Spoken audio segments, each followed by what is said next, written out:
the late night ones because We are live. Welcome to MGO Bucks. We are finally here. My gosh, Matt, it's getting real weird with all of these yeah, Michigan issues. Real quick though, please remember to like and subscribe to the channel. Greatly appreciate that.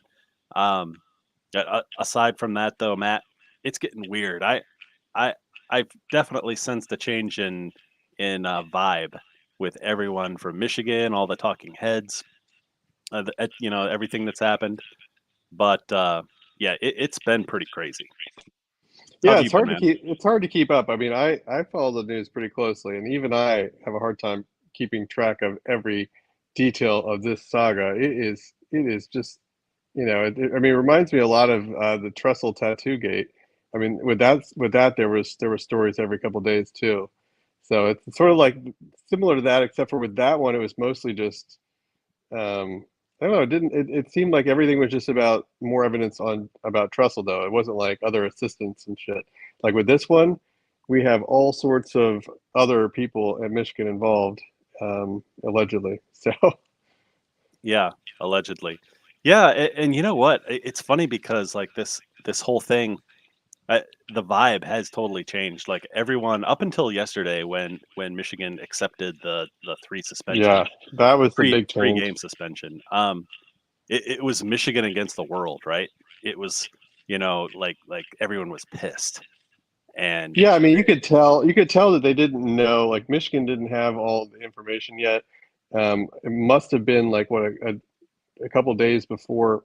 I'm guessing probably Wednesday or Thursday. Michigan found out about the new information because their initial stance was like we are the blue wall, we're going to, the president of the university was saying bet and standing by everyone, and you had um, all the coaches, all the players, a lot of people in the media, everyone was standing by Michigan, trying to downplay things or just saying it's not a big deal and just making all sorts of they the thing is like all the pro Michigan people like on Twitter and stuff were very you know aggressive with their stance on how everyone in Michigan is just going to be suing and we're going to get the Big Ten commissioner fired and all this stuff. I mean, it was like hardcore, and then all of a sudden it just like you said it sort of flipped on a dime because they got the extra information, and it looks like what is it his Chris Partridge was fired.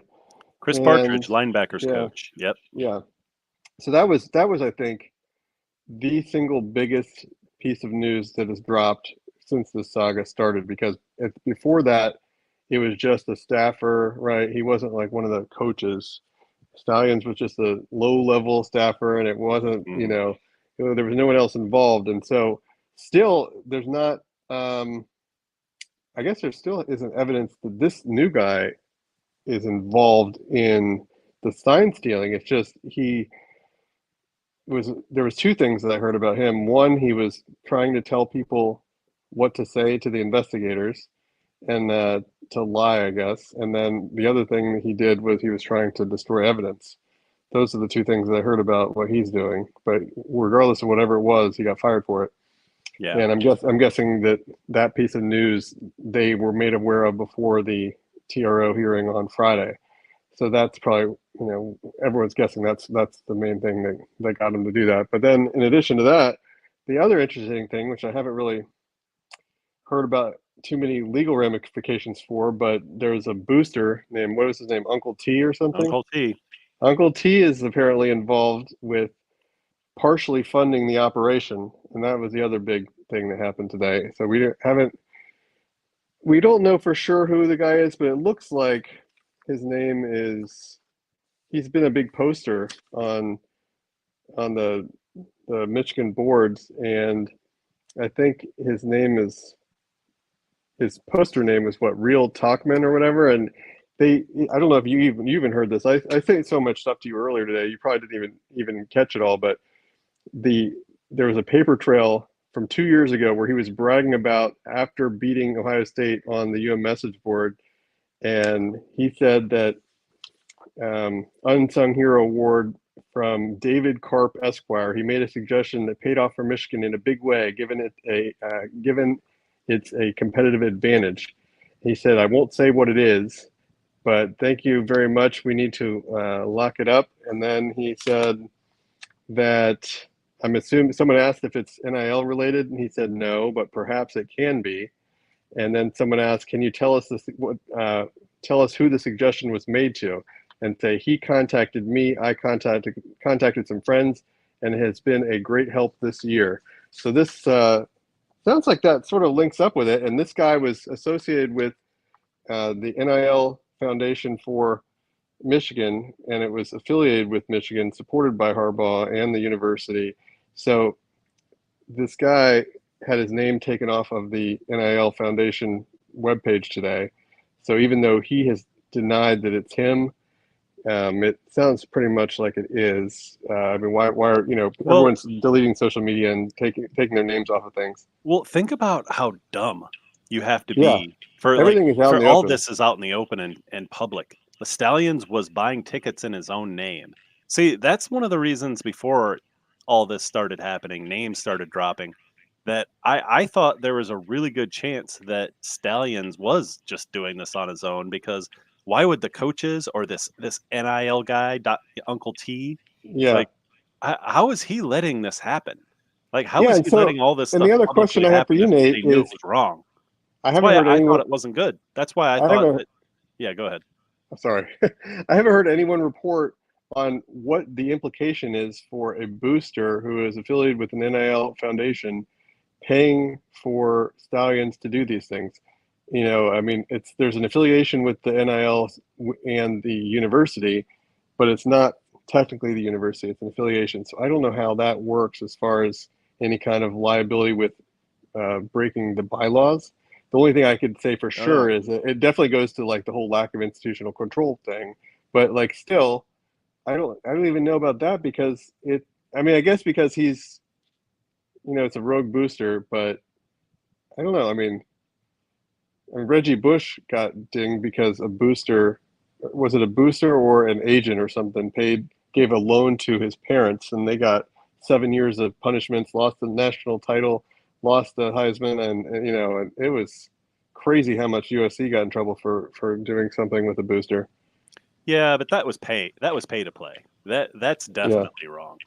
We still don't really know how.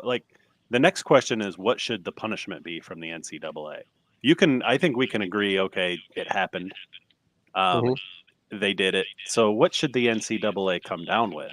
If head coach, if they don't find anything on Jim Harbaugh, because there's a lot of speculation out there right now about Jay Harbaugh right now too. Yeah, but I don't know. We don't know what's going come of that. That's a good point. Like, I think it really comes down to how many more people get fired or are implicated, because if it's just a couple, then he can still sort of have enough plausible deniability where he can keep his job. I mean, he'll just get suspended a few more games, but it doesn't necessarily mean he's going to get fired over it or get a lack of institutional control.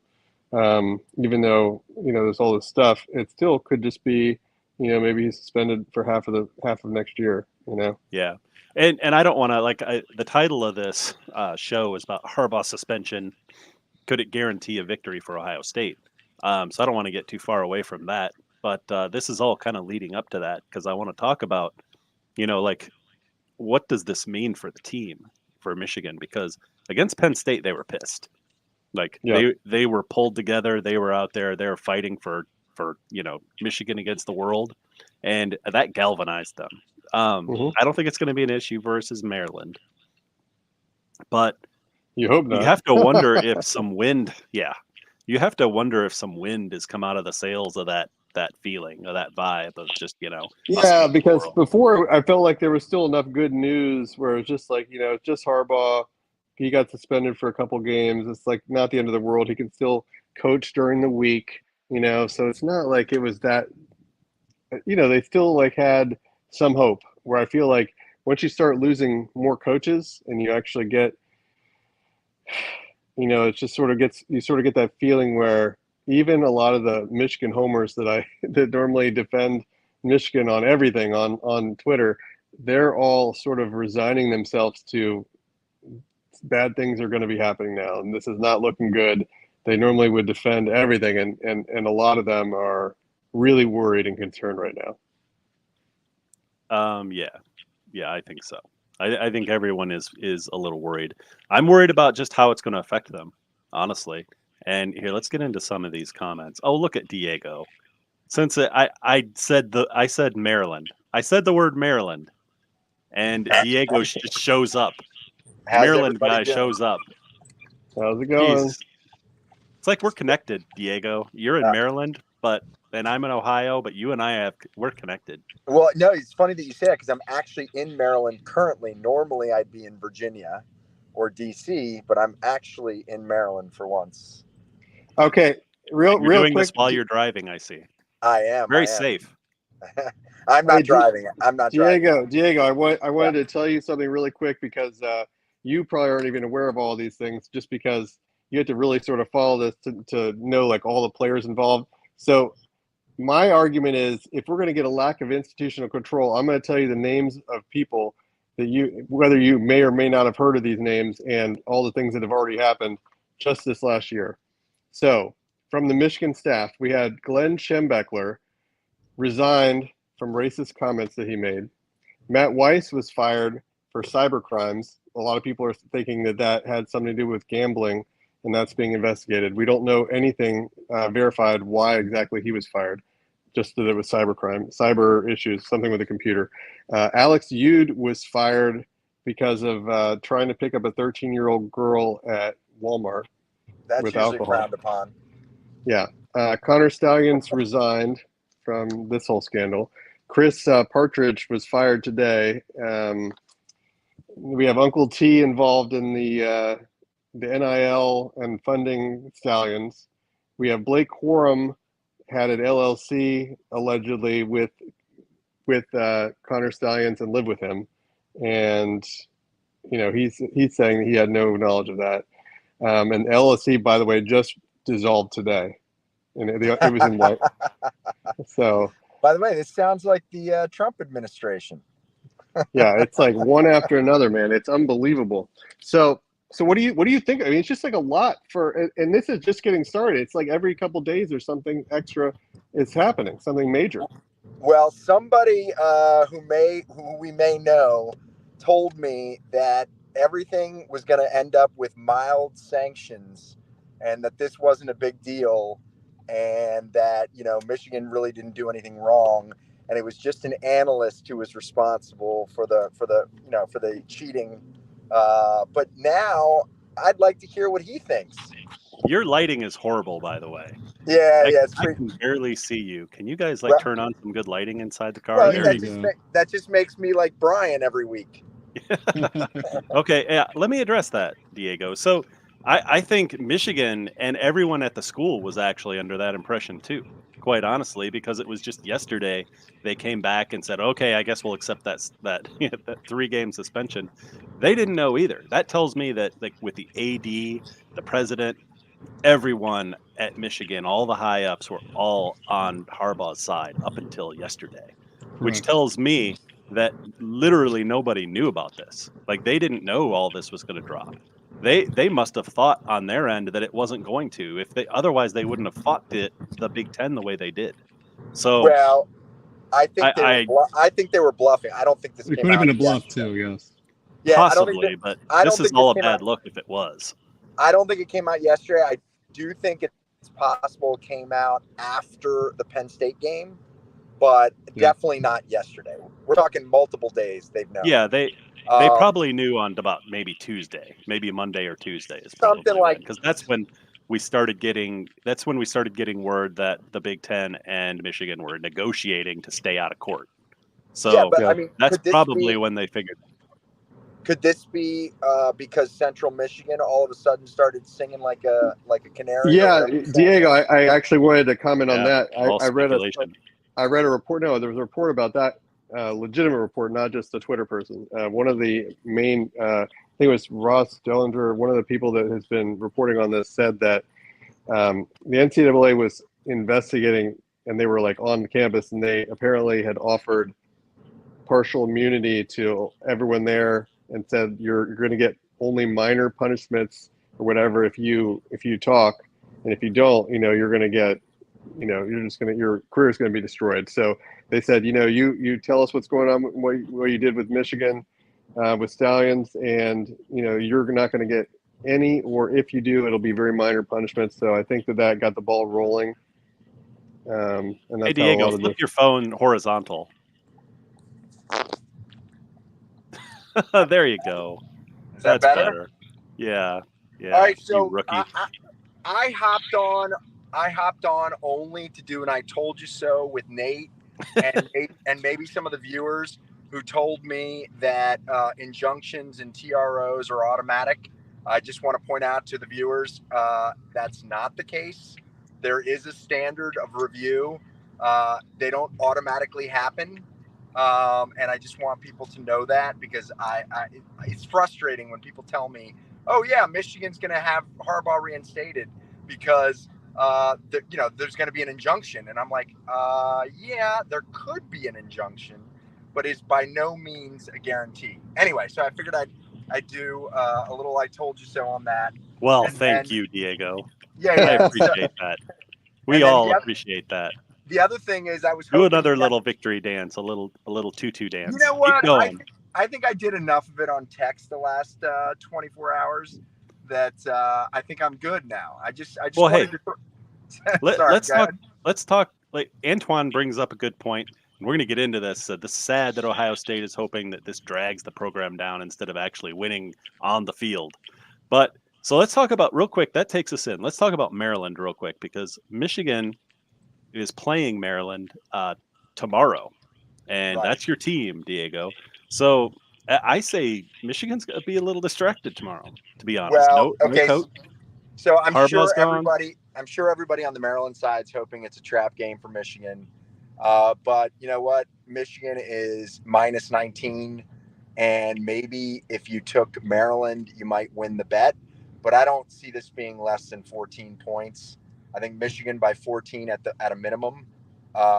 So yeah, I mean, Maryland's been just a complete disaster since the Ohio State game. We had lost 4 in a row, I think, and then one last week in a squeaker over Nebraska. Yeah. And our offense was, dismal, and that's the only way we win games anyway, is, scoring a lot of points, and we haven't been able to do that. So what happened? Actually, normally I have a good idea. In this particular instance, I don't. I know that there was for the Illinois game, we had 5 starters out on offense and defense. I can't remember the exact breakdown, and I think that's why we lost Illinois. But for the most part, I think those guys are back, and we one of them for sure is back. He had 2 interceptions on defense, Tar Heap still, and when he's in, our pass defense isn't atrocious. So, I mean, we only gave up 10 points to Nebraska, so this could be a somewhat low-scoring game. I could see this being, I don't know, maybe 27-13 or something like that. But yeah, I mean, I don't foresee Maryland being able to beat Michigan, even with all the turmoil and with your weepy coach being on the sideline instead of Harbaugh. Weepy, fired up coach. Those were tears. Those were tears of fire. Listen, I'm all for men crying. I think men who cry get a bad rap. I just think he was incredibly emotional, incredibly quickly, and it even caught me off guard. It was Ryan Day-esque, but similarly weird, just in a different way. They're both had weird, weird interviews. He was like crying like Harbaugh was on his deathbed or something. Like the guy was at a Marriott watching it on TV. Okay, but Ryan Day said it's us against the world, Ohio against the world. It was just bizarre. So I can't really say which one was weirder, but I will say Ryan Day's interview and what's your assistant coach's name? Sharon Moore. Ryan Day's and Sharon Moore probably were the 2 weirdest interviews I've seen all season.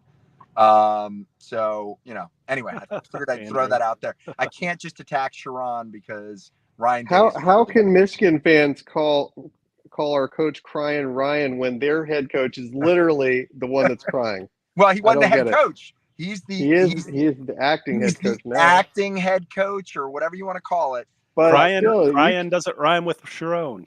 Can't do it. it's just unbelievable that they can still make that joke. It's so funny. Ryan's more like complaining, crying Ryan is what he does. He's pretty whiny, crying Ryan. That was But whiny. Yeah, you're right. Yeah, I'll give you that. He's That's the whiny. difference. Ryan was whiny. He Ryan was doing that to fire up the team. I already Yes, told you that. but He said, he "Go looks, watch this." He said it right before he said he that. looks like a crazy person to everybody who's watching on TV. It was poorly executed. Yes, is what it was. Maybe it was poorly executed. I agree. Yeah. Yeah. Anyway, you got any other questions for me? Because I'm gonna go have a beer or two, and it's gonna get loud. No, I think that we need to part ways with you after your beautiful speech on how men should cry more. No, So, I do think men should cry more. Hopefully, I think that's this is 2023. We need to get it out. We need to be more emotional. We need to be more open and honest. And I think as I've aged, I think my testosterone depleting every year has made me a little more weepy. Tell you what, after the Michigan Maryland game, we'll get back on here and we'll have a crying session. I'll let you cry it out. Yeah, exactly. All right. I wanted to do a little cameo. I told you so. And yeah, I'll let you guys do the rest of the show. Great. I'm glad we had you. By the way, no, thanks. If Maryland wins, we're doing an emergency podcast right after the game, just so you know. If that happens, I may not be conscious. So we will have to wait on that.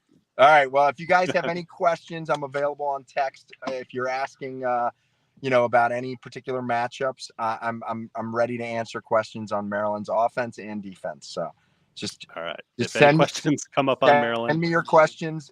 Anybody who's watching and who wants to put it in the comments section. I am the resident Terp fan, so I will answer your questions. That's awesome. Thank you, Diego. Guys. Thanks for having me on. Thanks for having me on. I appreciate it. Talk to you guys later. Later. Well, that was a shock.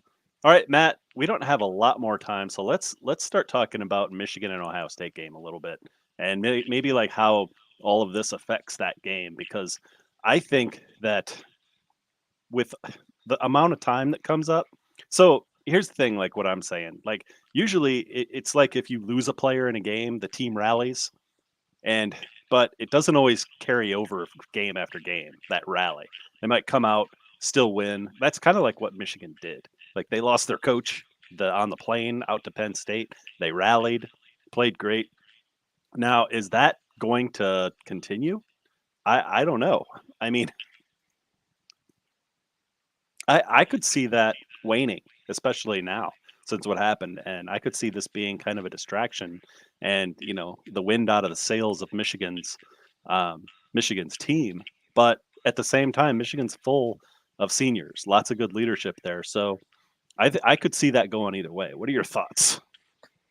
Well, I definitely think it could be even more of an issue this week than next week because number one, being a trap game, Maryland has obviously a pretty slim chance because they haven't been playing well. But again, like Maryland, their whole thing is they just don't have the depth.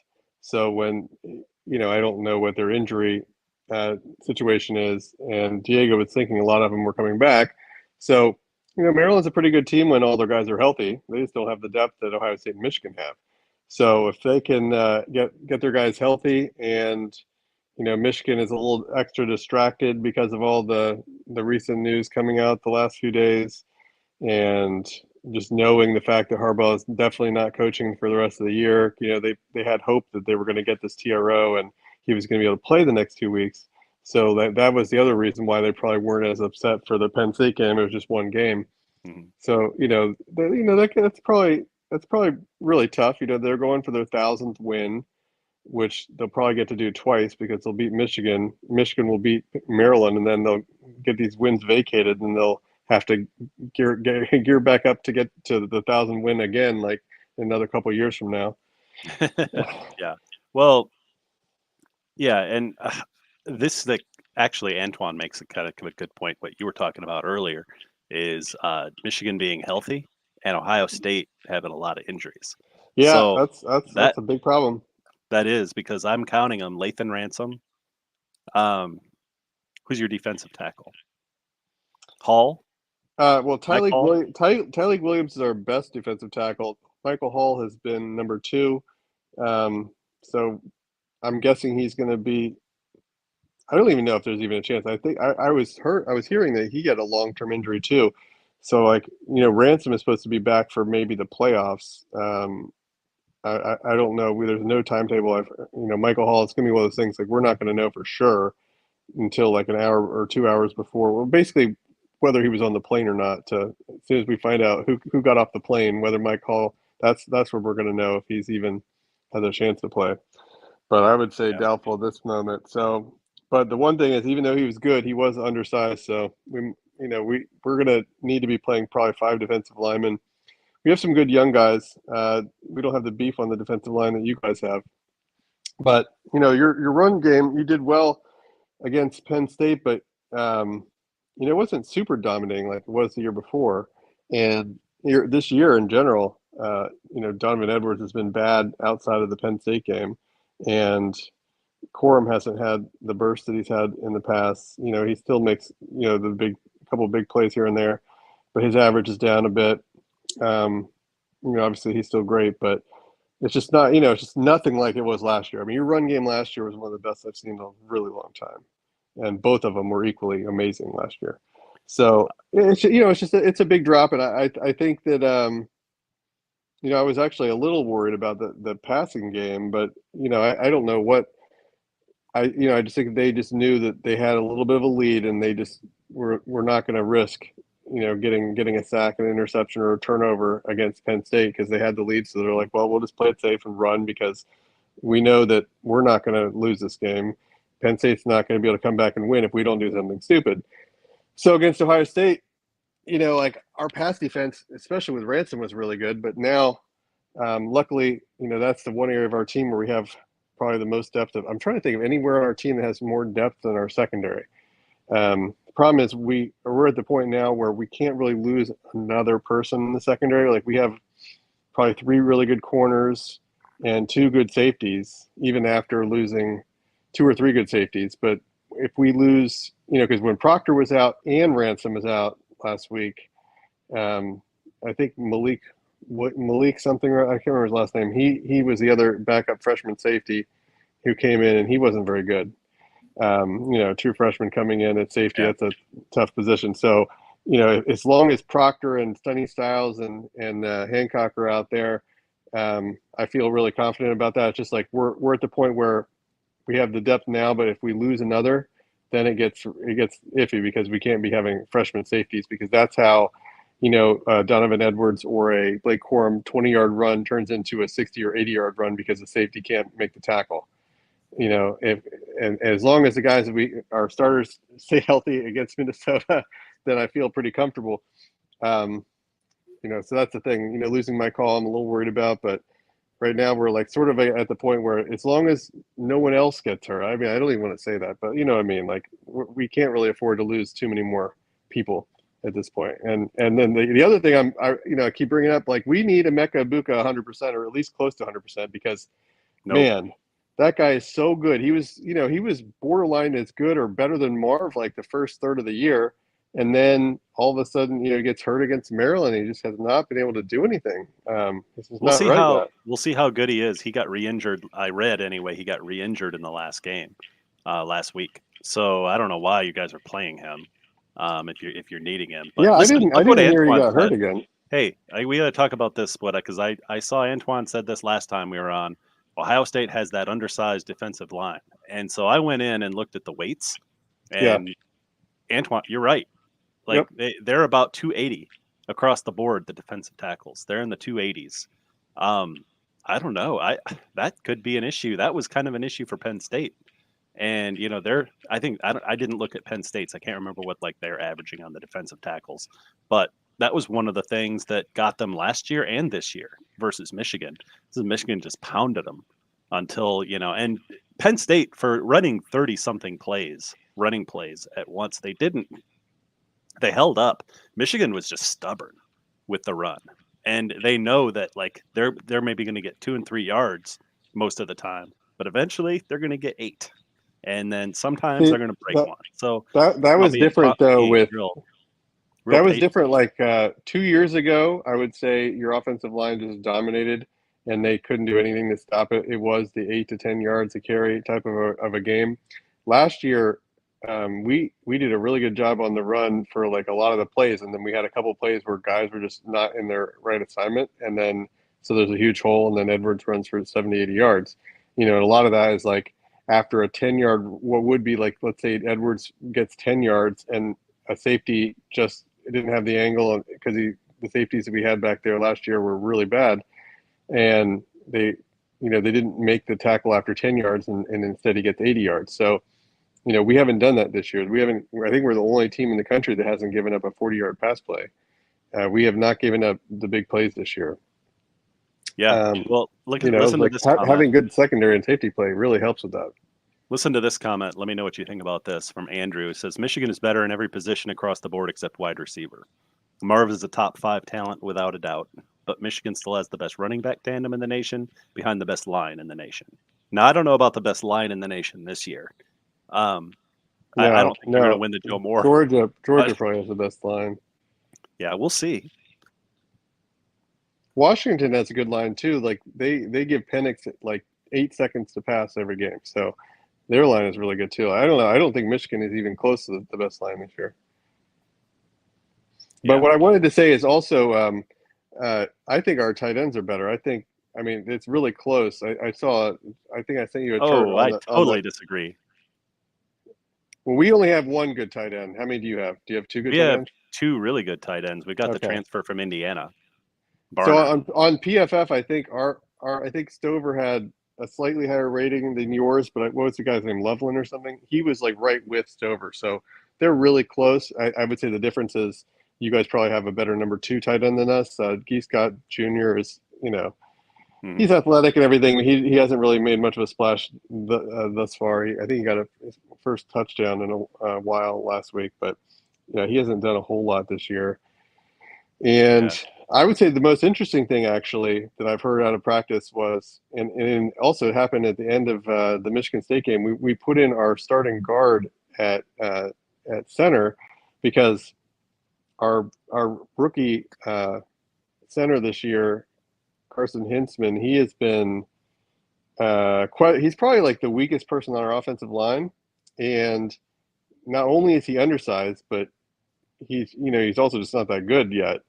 And so we were really concerned, especially about him being undersized and just not that great against Michigan's huge defensive line. So they were obviously concerned about that. So against Michigan State, we put in Matt Jones at center towards the end of that game to get him some reps. And they're thinking about putting in Emak Vanafi. What's his last name? Emak. Guy's last name I can never pronounce. Anyway, the other guard is going to be our backup guard. Then Enoch would take Matt Jones's place at guard, and then Matt Jones would going to be going into center, so we could have Matt Jones, our best offensive lineman, he's the most experienced and the best. So putting him at center, and then also Carson Hintzman's had some issues with snapping too. So issues. Yeah. So they're thinking about it's kind of scary though to be switching, with 2 games left in the regular season. Our offensive line has not. We haven't like our 5 guys have been those 5 all year from game 1 on. No one has been hurt. No one has switched. Everything's been the same. And now all of a sudden they're considering putting Matt Jones in there. So that would be a big switch. And, I guess high risk, high reward because they're worried about, the guys not doing that well and also going up against your huge line. They obviously must be concerned about dealing with those guys that are 330 pounds. They should, but listen to Amos. We got to talk. I've got to point out this jab at Michigan. He says, we've won plenty. It's funny Michigan wins 3 games in 20-some years with no significant bowl games. We've won 1 game since 2015. And act like anyone is afraid of them. We're just laughing at how desperate you are to win. Yeah, I know. Like, I remember those years. It's like I know you haven't forgotten the Cooper years either. Like Nope. That's ringing clear in your brain. And just like this last 20 years, it's been terrible. But yes. We are staying out of we're staying out of the past. It's like Antoine says here, which is absolutely awesome. But yeah, so I mean, What do you think is going to happen with the game? I mean, is it too early? Let's not do our predictions just yet. But Yeah. what do you think the keys are to the game for Michigan, Ohio State? Because I'm thinking Michigan's got to be compartmentalize everything that's happening right now. They Yeah. I absolutely mean, well, need to that's a stay out of given. that. If they I, can do that, I think that losing Harbaugh is way more of a big deal than anyone is trying to say. Like everyone's like, not everyone, but people are saying, well, he's going to be there during the game week. He's not going to be there on game day, but they've already got their game plan put together. Like I totally disagree. I think there's a reason why you have a head coach and they show up on game day. It's not like the head coach ever takes the day off on game day because he's not that big of a deal and he doesn't make that much of an impact. He does. I think he makes I think a head coach generally, even if they're not calling plays, makes a lot of decisions through that game that impacted the game big time. What do you think about that? I mean, I am absolutely going to use that as an excuse if Michigan loses.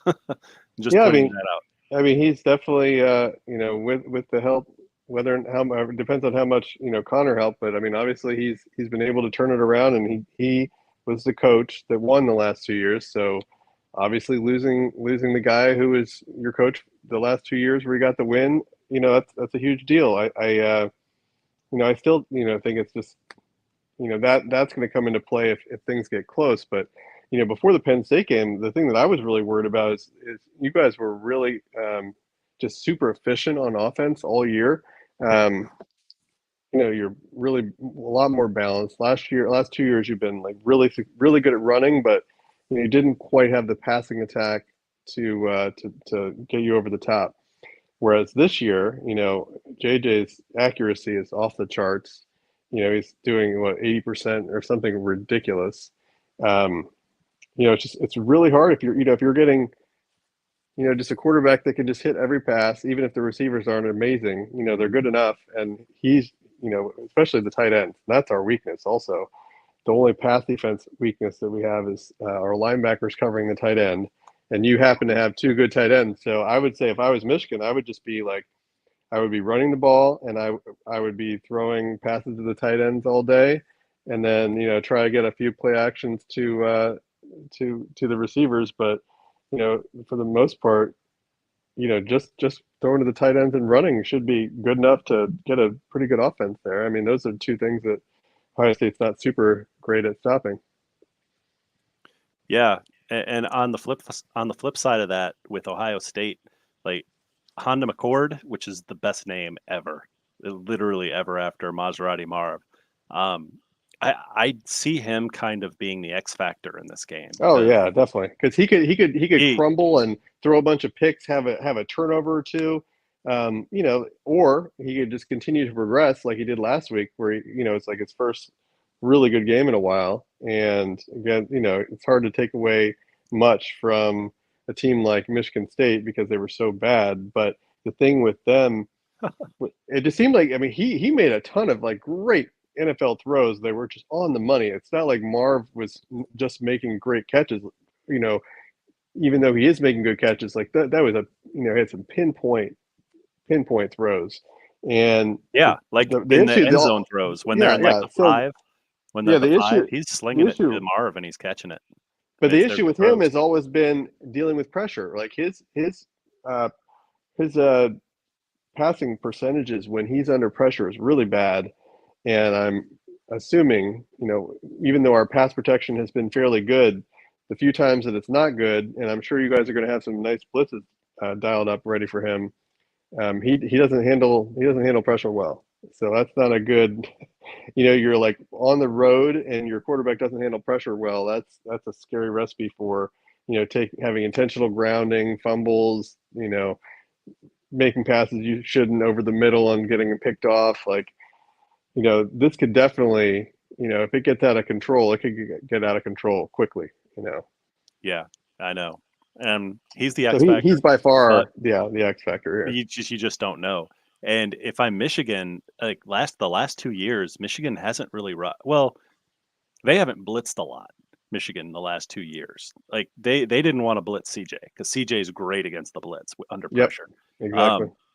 The one time I can remember them blitzing CJ last year it was a safety blitz. It was like a far away safety blitz, a delayed safety blitz. And that's the pass that went to Marv, the long pass for the touchdown right before the half.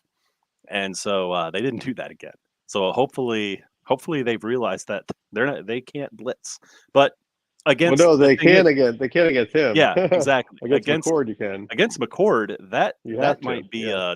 they might be blitzing a lot. But you know what? At I the would same be time, they blitzing did every that against play. I mean, the Penn only State did that. yeah, the only problem is if we're able to, get some. I'm sure, like if I'm Ryan Day, like my whole game plan is going to be like, what plays work well against the blitz. Are we going to be doing lots of screen passes and crossers or things that beat the blitz? So, I'm sure he's going to have those dialed up. And as Brian said in the last podcast with him, having Trey Henderson, we might be employing the Michigan offense against Penn State against you guys. I mean, remember, they were running really well against you guys, and their running backs were getting caught from behind. Trey Henderson doesn't generally get caught from behind. He runs at 60, 80 yards. My D tackles. So, yeah. Well, even if they are extremely athletic D tackles like yours. I rewatched that game and did a little and the good running for Penn State happened in the first half. Michigan Yeah. buttoned that up in the second half. They were still getting maybe 3 or 4 yards, but before it was like 6 to 8 yards they're getting in the first half. So they did something at the half where they stopped. They were able to stop. But I'm just saying their running game has been trash all year. So the fact that they ran on you at all makes me feel pretty happy. I don't know. I don't know. I could point to a Rutgers game and a Purdue game where the Buckeyes kind of gave up. Well, I know I'm not talking about our run defense. I'm talking about our run offense. Your run offense. We'll see. I don't know. I want to see. That's going to be one of the fascinating things. Can Trey run on Michigan? Because I definitely think he'll be able to run. He had the benefit of missing the Penn State game, and I don't know if he'd run on that. I really don't. Yeah, I mean, I think he will. I think he's going to be the X factor, and if Emeka is over 80% healthy, I think we're going to be really cooking because between Emeka, Stover, Marvin, and Trey, our offense should be really good. Yeah, and I agree with Antoine. Like McCord, they're going to make McCord beat them with his arm. And they should. I mean, that's really it. The only thing is they're going to have to double Marv at least. So you're going to have to double Marv, and then Cade Stover is ridiculous. So you got to watch out for him. I'd rather Cade Stover caught a few balls rather than Marv, to be honest. I'm okay if Cade Stover catches a few balls. He's not going to be a game breaker, game changer. Well, I don't know. I think he can. I think he's the number two or three weapon on the team, especially early in the year before he got hurt and missed a game or two. And but when he's healthy, he's ridiculous. Yeah, it just depends. I think he's the best tight end we've ever had. That's how good he is. He's really, really good. I don't know. Thankfully, he's not great at blocking, though, right? That's his Achilles heel. He's not. Just keep passing to him. Don't let him block. Yeah, turn him into a wide receiver. Hilarious. Yeah, you would think a guy named Farmer Gronk would be a better blocker too. Yeah, exactly. All right, well, let's wrap this up. Thanks everyone for joining. Please like and subscribe. Everyone's awesome in the comments. Great posts. We will see what happens in the next couple weeks. And Matt, it's going to be fascinating either way. So have a good trip. We'll talk to you soon, and go Blue. Go Bucks.